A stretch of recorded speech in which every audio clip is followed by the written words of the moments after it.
Pushpa 2 trailer చూసినప్పటి నుంచి అందరికీ వచ్చిన కామన్ డౌట్ శ్రీవల్లి చనిపోతుందని. మన షార్ట్ వీడియోలో కూడా దీని గురించి చెప్పడం జరిగింది. అయితే నిజంగా పుష్ప 2లో శ్రీవల్లి చనిపోతే ఎవరు చంపుతారు, ఎందుకు చంపుతారని ఫుల్ ఇన్ఫర్మేషన్ ఈ వీడియోలో తెలుసుకుందాం.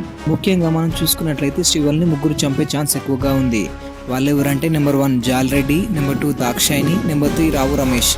ఇక్కడ మీకు ఒక డౌట్ రావచ్చు, చంపితే జాలరెడ్డి చంపుతాడు కానీ దాక్షాయిని రావు రమేష్ ఎందుకు చంపుతారని. దానికి కూడా సాలిడ్ రీజన్స్ ఉన్నాయి.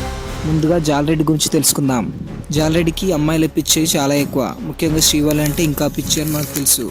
పుష్ప 1లో శ్రీవల్లి జాలరెడ్డిని వాడుకుందాం అనుకునే టైంకి శ్రీవల్లి పుష్పాన్ని తీసుకెళ్లి జాలరెడ్డిని జాలి లేకుండా కొట్టించి మంచాన్ని ఫిక్స్ అయ్యేలా చేసింది.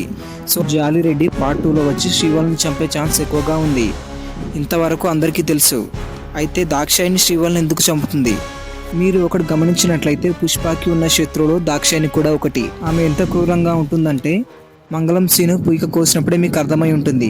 అయితే మ్యాటర్లోకి వెళ్తే పుష్పకి శ్రీవల్లి ఎంత ఇష్టమో దాక్షాయినికి తన తమ్ముడు అంటే కూడా అంతే ఇష్టం.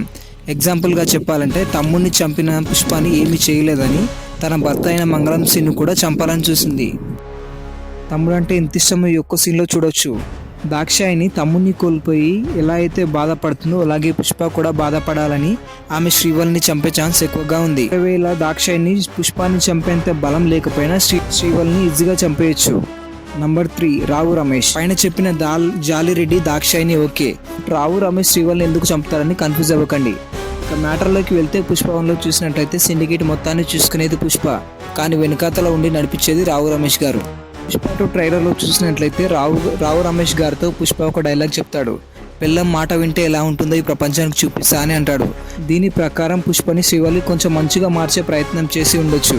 అంటే గంధపు చెక్కల వ్యాపారంలో వచ్చే లాభాలతో ప్రజలకు ఇల్లు కట్టించడం, స్కూల్స్, వ్యాపారంలోని లాభాలు వేరే వాళ్ళకి వెళ్తే ఎవరుకుంటారో చెప్పండి. రావు రమేష్ గారు కూడా పుష్పని హెచ్చరించి ఉండవచ్చు. పుష్ప ఇంతకి వినకపోవడంతో రావు రమేష్ గారు కూడా విలన్గా మారి దీని అంతటికి కారణమైన శ్రీవల్లిని చంపి పుష్పాని బలహీనంగా చేయొచ్చు. పుష్ప 2 ట్రైలర్లో చూసినట్లయితే రావు రమేష్ గారు కూడా పుష్పకి అగెనిస్ట్గా మారడం చూడొచ్చు. ఈ విధంగా మెయిన్ వీలే శ్రీవల్లిని ఎక్కువగా చంపడానికి ఛాన్స్ ఉంది. మీరు కరెక్ట్గా అబ్జర్వ్ చేసినట్లయితే పుష్ప ప్యాటర్న్ మొత్తం కొంచెం కేజీఎఫ్ లాగా ఉంటుంది. ఇందులో కూడా హీరోయిన్ చనిపోతుంది. రాఖీ అండ్ పుష్ప జర్నీ ఇంచుమించు ఒకేలా ఉంటాయి. ఈ వీడియో అయితే ఇంతే ఫ్రెండ్స్. ఇది కాకుండా ఇంకెవరైనా శ్రీవల్లిని చంపే ఛాన్స్ ఉంటే కామెంట్ చేయండి.